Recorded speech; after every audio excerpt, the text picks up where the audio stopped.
नमस्कार दोस्तों, कैसे हैं आप सब। उम्मीद करता हूँ आप सब बहुत अच्छे होंगे। आज जो आप क्वेश्चन देख पा रहे हैं, ये क्वेश्चन इंटरव्यूज में पूछा गया क्वेश्चन है। क्या क्वेश्चन है, एक बार उसको देख लेते हैं, फिर अपने आंसर की तरफ चलते हैं। देखिए, यहाँ पे हमारे पास एक टेबल है। टेबल के अंदर में एक जो हमारा पर्टिकुलर कॉलम है डी, उसके अंदर में कोड रखे हो गए हैं और ई में हमें रिजल्ट बोला गया है। क्या क्वेश्चन मिलता है इसमें? बोला गया है कि ये जो सेल है हमारे पास, जैसे ABCMLZ,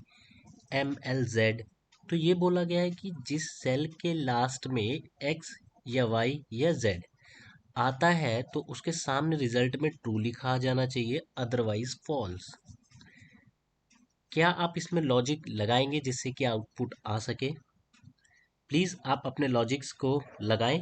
मैं यहाँ पे जो लगाने जा रहा हूँ वो मैं आपको बताता हूँ। मैं यहाँ पे काउंट इफ़ का यूज़ करने जा रहा हूँ। काउंट इफ़ क्यों यूज़ कर रहे हैं वो भी देखिए। देखिए, यहाँ पे रेंज बोली गई है। अगर हमारे पास किसी पर्टिकुलर रेंज के अंदर में कुछ क्राइटेरिया होता है और उसकी हमें काउंट चाहिए होती है तो हम काउंट इफ लगाते हैं, राइट।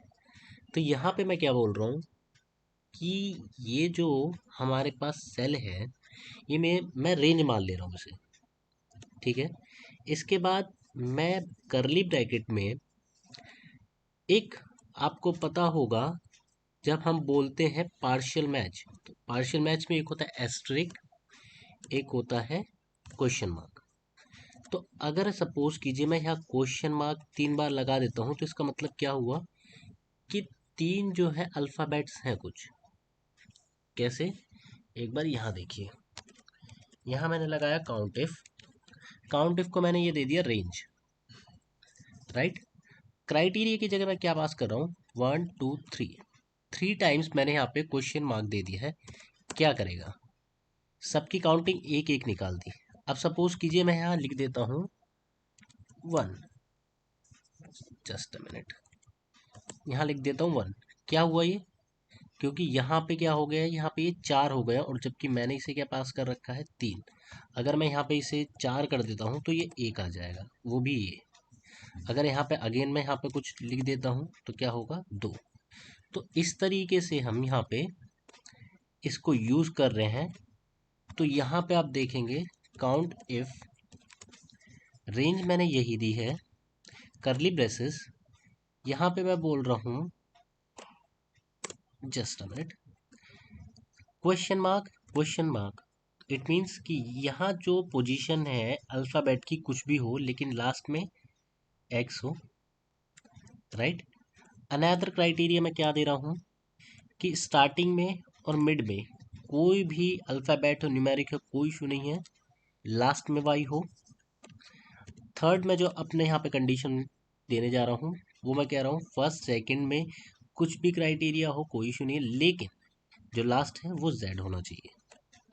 तो क्या हुआ, यहाँ पे हमने अपना क्राइटेरिया जो है वो दे दिया है। अब इसमें हुआ क्या है एक बार वो भी देख लेते हैं। यहाँ पे आ गया है 0 0 0। इट मीन्स कि जो फर्स्ट ए है वो भी ज़ीरो है, बी है वो भी ज़ीरो है, सी वो भी ज़ीरो है, राइट। अब मैं क्या कर रहा हूँ, मैं यहाँ लगा रहा हूँ सम, ठीक है। सम मैं यहाँ पे लगा देता हूँ।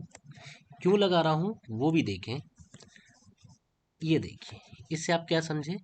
इसका मतलब ये हुआ कि ये जो पूरा का पूरा सेगमेंट है, अगर ज़ीरो मतलब कि ग्रेटर देन है ज़ीरो से, तो क्या होगा? ऑटोमेटिकली यहाँ पे ट्रू पकड़ लेगा। 1 होते के साथ ही क्या हो जाएगा? ट्रू। और अगर यहाँ पे ज़ीरो का ज़ीरो रह जाता है तो क्या रहेगा? ये false. Just a minute and you can see the answer. Z है, एक्स है, वाई है, जहाँ जहाँ पे लास्ट में एक्स वाई जेड आया है वहाँ पे आप देखिएगा तो वहाँ पे ट्रू, ट्रू एंड ट्रू आया है।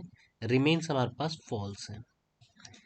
इस तरीके के क्वेश्चन कब आप यूज़ करते हैं मैं आपको वो भी बता देता हूँ।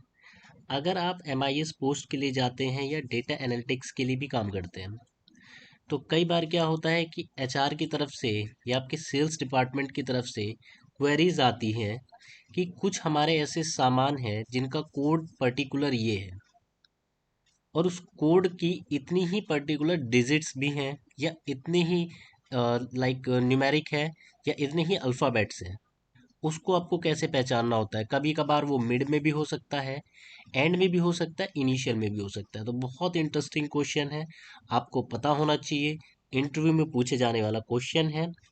आई थिंक आपको ये क्वेश्चन अच्छा लगा होगा। पसंद आए तो please like, share and subscribe my channel. Thank you so much. Thanks a lot.